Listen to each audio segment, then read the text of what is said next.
आज की वीडियो में दोस्तों हम प्रश्नावली 4.1 को शुरू करने वाले हैं और बहुत ही आसान तरीके से हम इस प्रश्नावली को दोस्तों शुरू करेंगे। और देखिए किस प्रकार से। दोस्तों हमारा पहला क्वेश्चन है कि जांच कीजिए क्या निम्न द्विघात समीकरण है या नहीं है। अब देखिए इसका जो पहला क्वेश्चन है वो है x प्लस 1 का होल स्क्वायर बराबर 2x-3। यह है दोस्तों हमारा पहला क्वेश्चन। अब देखिए, अब अगर हमको द्विघात समीकरण जांच करना है तो हमको पता भी होना चाहिए कि द्विघात समीकरण की क्या प्रॉपर्टीज होती है, क्या गुण होते हैं। तो उनको एक बार देख लेते हैं जिससे कि हमको बड़ी आसानी हो जाएगी ये जांच करने में कि ये द्विघात समीकरण है या नहीं है। तो देखिए किस प्रकार से करेंगे दोस्तों। द्विघात समीकरण होने के लिए ज्यादा नहीं तो दो प्रॉपर्टीज तो आपके पास होनी ही चाहिए। सबसे पहले, जैसा नाम से पता चल रहा है, द्विघात समीकरण यानी कि ऐसा समीकरण जिसकी घात कितनी हो, दो हो, उसी को हम क्या कहेंगे दोस्तों, द्विघात समीकरण कहेंगे। नाम से पता चल रहा है, यानी कि जो हमारी चर की अधिकतम घात जो है वो कितनी होनी चाहिए, दो होनी चाहिए। तो दोस्तों सबसे पहले तो हम इसका व्यापक रूप लिख लेते हैं, व्यापक रूप। तो देखिए व्यापक समीकरण क्या होगा इसका, द्विघात समीकरण का व्यापक समीकरण। तो व्यापक समीकरण होता है दोस्तों a x square plus b x plus c equal to होना चाहिए 0 के बराबर। यानी कि हमारा जो एक्स स्क्वायर का जो गुणांक है वो 0 के बराबर नहीं होना चाहिए और चर की अधिकतम घात कितनी होनी चाहिए, 2 होनी चाहिए। यहां पे मैं लिख भी सकता हूं कि a is not equal to 0, यानी ए जो है वो 0 के बराबर नहीं होना चाहिए। तो पहली प्रॉपर्टीज हम यहां यही लिख देते हैं कि चर की अधिकतम घात, चर की अधिकतम घात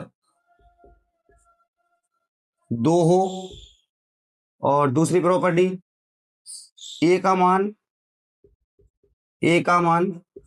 0 के बराबर नहीं होना चाहिए, 0 के बराबर ना हो। क्यों नहीं होना चाहिए दोस्तों, देखिए अगर ये ए का मान 0 के बराबर होगा, ए का मान 0 होगा तो एक्स स्क्वायर का पद तो खत्म ही हो जाएगा, क्योंकि 0 का गुणा एक्स स्क्वायर के साथ होगा तो कितना हो जाएगा, 0 हो जाएगा। इसीलिए ए का जो मान है वो 0 के बराबर नहीं होना चाहिए, ये आप बिल्कुल ध्यान रखना। ठीक है दोस्तों, दो प्रॉपर्टी हो गई, चर की अधिकतम घात 2 हो और ए का मान 0 के बराबर ना हो। इसको थोड़ा सा सॉल्व करते हैं, देखना ये द्विघात समीकरण है या नहीं है। सबसे पहले लिखा मैंने हल और इसको सरल करो। देखो यहाँ पे एक सर्वसम बन रही है ए प्लस बी का होल स्क्वायर। तो ए प्लस बी का होल स्क्वायर लगाओ, इसमें क्या होता है, ए स्क्वायर यानी एक्स स्क्वायर प्लस 2ab दोनों को गुणा कर दो, तीनों का 2x प्लस बी स्क्वायर यानी एक का स्क्वायर, तो एक का स्क्वायर एक हो जाएगा बराबर। इन दोनों को गुणा कर लो, देखो दो का गुणा एक्स से किया 2x minus 3×2 = 6।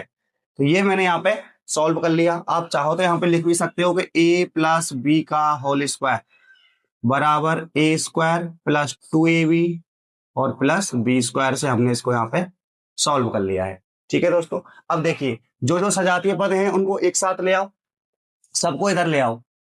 X square 2x, 2x से 2x तो कट जाएगा ना, वैसे कोई नहीं एक साथ काट लेते हैं। चलो 2x से 2x तो काट दिया मैंने। अब यहाँ पे कितना बच रहा है मेरा, +1 और माइनस का 6 इधर आएगा, तो ये हो जाएगा प्लस का 6 और इक्वल टू 0।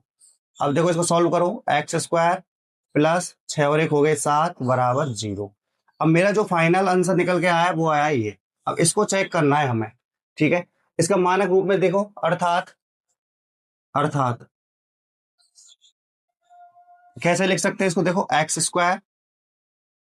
अब बताओ, यहाँ पे एक्स स्क्वायर का गुणांक 1 है, लेकिन यहाँ पे आप देख सकते हैं ना तो यहाँ पे बी है ना तो यहाँ पे बी है, और यानी कि x का जो गुणांक है वो यहाँ पे b है, लेकिन यहाँ पे नहीं है तो क्या लिखेंगे दोस्तों, 0 लिखेंगे। +0x और +7 बराबर 0। ये हमको यहाँ पे समीकरण आ गया है। अब देखिए दोस्तों, अच्छा आपको ये मत कहना कि सर यहाँ तो 0 लिख दिया है। अरे ए का मान 0 नहीं होना चाहिए, यानी एक्स स्क्वायर का गुणांक 0 ना होना चाहिए, बाकी तो कोई भी 0 हो, चाहे एक्स का गुणांक 0 हो चाहे सी बराबर 0 हो। अब देखिए तो यहाँ पे लिख सकते हैं यह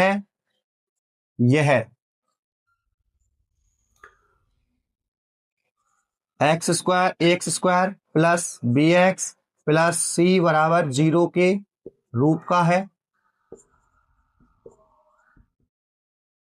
अतः यह एक द्विघात समीकरण है। यह द्विघात समीकरण है। ठीक है दोस्तों, बड़े आसान तरीके से हमने यहाँ पे सॉल्व कर लिया है। देखिए क्वेश्चन नंबर 2 को इस तरीके से।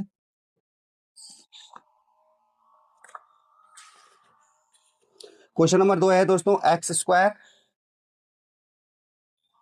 माइनस 2x बराबर माइनस का 2 और 3 माइनस एक्स। ये दे रखा है दोस्तों हमने क्वेश्चन नंबर यहाँ पे 2, सवाल नंबर 2 दे रखा है।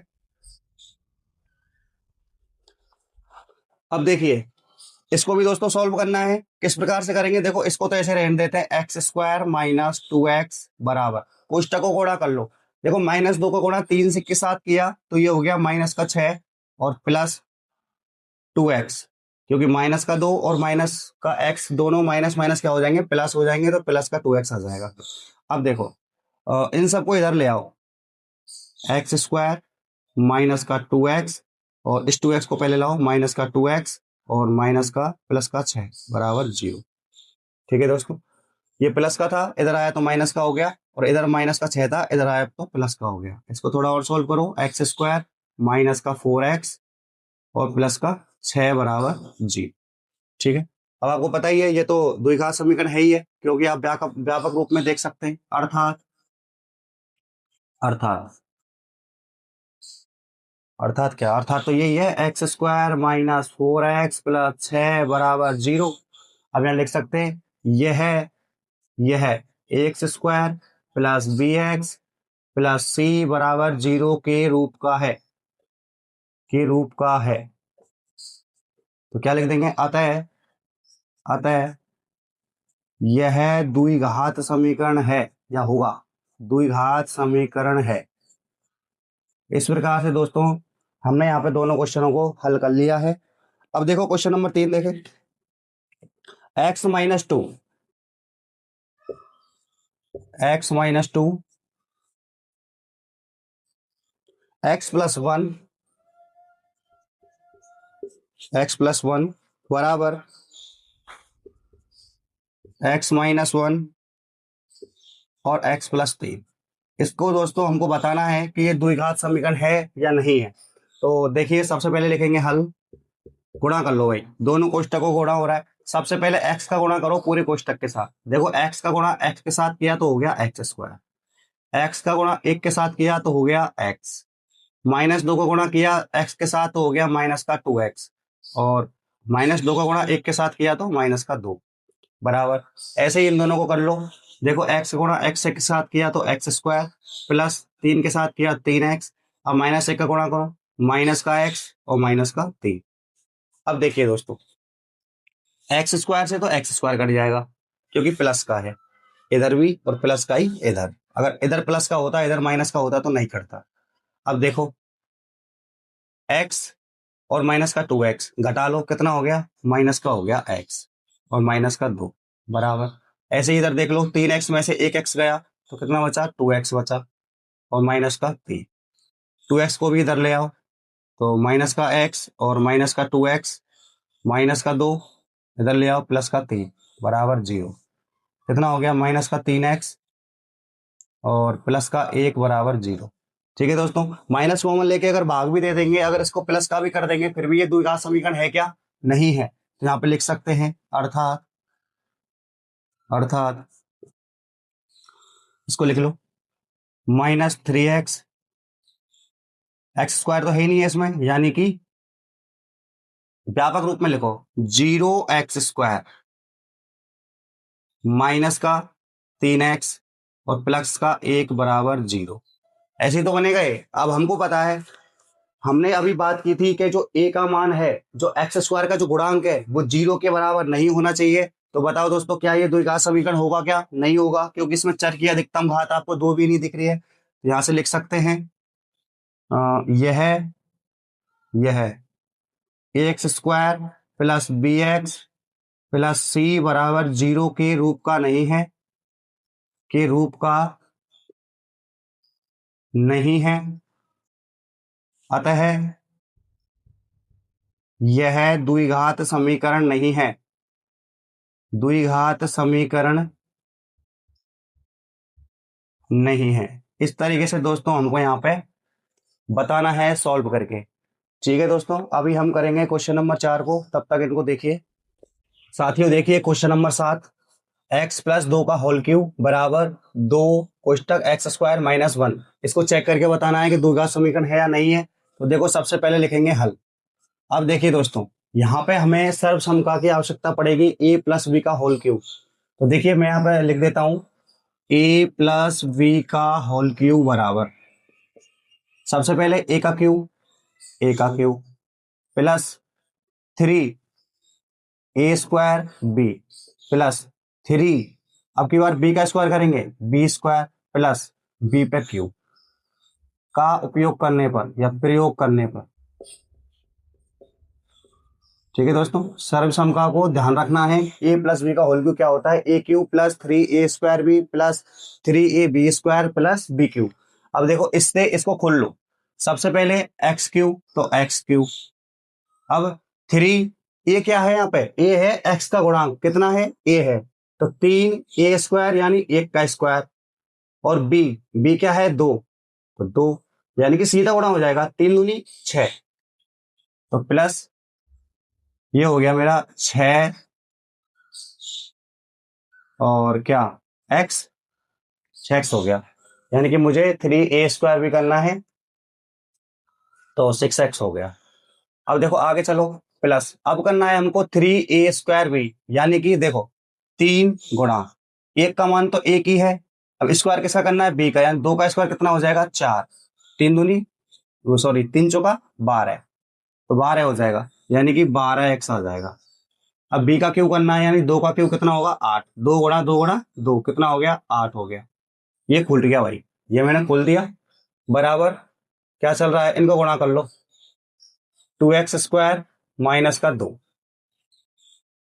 पक्षांतरण करो और सॉल्व कर लो। देखो 6x और 12x कितने हो गए, x cube plus 18x plus का 8 बराबर 2x स्क्वायर माइनस 2, इधर ले आओ एक्स क्यूब और माइनस का 2x स्क्वायर प्लस का 18x और प्लस का 8, और इधर ले आओ प्लस का 2 बराबर 0, तो 18x और यहाँ पे कितना है 8, 8 और 2 कितने हो गए दोस्तों 10 हो गए, तो सीधा लिख देंगे इसको x cube minus 2x square plus 18x और प्लस का 10 बराबर 0। अब बताओ दोस्तों, क्या ये हमारे व्यापक फॉर्मूला से मैच कर रहा है, क्या नहीं कर रहा है, तो यहाँ पे लिख सकते हैं हम अर्थात, अर्थात करो, अर्थात क्या सीधा लिख दो, यह यह x square plus b x plus c बराबर 0 के रूप का नहीं है, के रूप का नहीं है, अतः क्या हो गया मार्कर में, अतः यह द्विघात समीकरण नहीं है, द्विघात समीकरण नहीं है। ठीक है दोस्तों, तो अब करेंगे क्वेश्चन नंबर 7 को हल। तो बराबर x cube minus 4x square minus x plus 1 बराबर, अब देखिए दोस्तों, तो दोस्तों दो तरीके से सरसम का लगा सकते हैं। कैसे लगा सकते हैं, एक तो आप लगाएं ए प्लस बी वाली को, अगर लगाएंगे आप ए प्लस बी का होल क्यूब लगाएंगे तो आपको बी का मान यहाँ पे -2 लेना पड़ेगा, जबकि एक सरसम का हमारे पास और भी है ए माइनस बी का होल क्यूब, आप अगर उसको सीधा ध्यान रखना चाहते हैं तो कर सकते हैं। तो देखिए मैं यहाँ पे लिख देता हूँ सरसम को, यहाँ पे लिख दू चलो ए माइनस बी का होल क्यूब बराबर ए का cube minus 3 a square b plus 3 ab square और माइनस का वी क्यूब। ये रहेगी दोस्तों आपकी सर्वसमता। इससे इसको खोल लो, देखो यहाँ पहले का क्या करना है क्यू यानी एक्स क्यूब, तो ये लो एक्स क्यूब, अब माइनस 3 a स्क्वायर बी यानी कि -3 स्क्वायर बी का क्या मतलब है, तो देखो 3 × A², एक का मान है स्क्वायर, इंटू वी का मान 2। ठीक है, -2 मत ले लेना, अगर -2 आप ले रहे हैं तो जो ये फॉर्मूला है आपको A+V का लगाना पड़ेगा। ठीक है, ध्यान रखना यहाँ पे। तो ये हो गया 3 दूनी 6, तो आप इसको लिख देंगे हम 6, और आगे क्या है x, 6x लिख दिया हमने। आगे करो सोल्व। +3AB², इसको भी कर लो। देखो 3 इंटू ए का मान 1, इंटू वी का मान 2, और 2 का स्क्वायर 4, 4×3 = 12, तो प्लस का 12x, -v³ 8, 2 का क्यूब तो 8 होगा। ठीक है दोस्तों, इस तरीके से हमने इसको सॉल्व कर लिया। यहाँ पे आगे देखो, x³ से तो x³ कट गया, यहां बच गया मेरा -4x² और माइनस का x+1 बराबर, इधर देखो 12x और 6x कितने हो गए,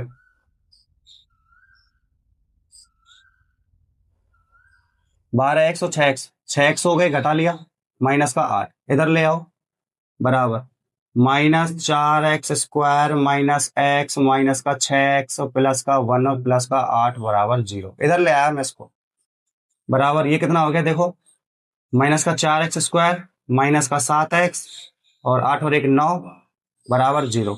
दोस्तों माइनस का कॉमन लेके भाग दे दो, इसका मतलब है कि इसके चिन्ह परिवर्तित कर दो, ये हो गया प्लस का, ये भी प्लस का, और ये माइनस का, बराबर 0। अब आप देख सकते हैं दोस्तों, क्या आपको ये द्विघात समीकरण दिखाई दे रहा है क्या, देखो चर की अधिकता हुआ 2 है, और जो a का मान है वो 0 के बराबर नहीं है, तो यहाँ पे लिख सकते हैं हम, अतः यह ax² plus bx plus c बराबर 0 के रूप का है, अतः यह द्विघात समीकरण है, यह द्विघात समीकरण है। ठीक है दोस्तों, उम्मीद करता हूं आपको वीडियो पसंद आई होगी और यहां तक आप सीख गए होंगे। तो दोस्तों वीडियो थोड़ा बड़ा हो जाएगा, अगली वीडियो में हम क्वेश्चन नंबर 2 को हल करेंगे। आज के लिए इतना ही, और कोई आपका जवाब है तो कमेंट सेक्शन खुला है, उसमें जरूर लिख के जाएं दोस्तों, और वीडियो को लाइक करके जाएं, चैनल को सब्सक्राइब करके जाएं। मिलते हैं नेक्स्ट वीडियो में, तब तक के लिए जय हिंद दोस्तों।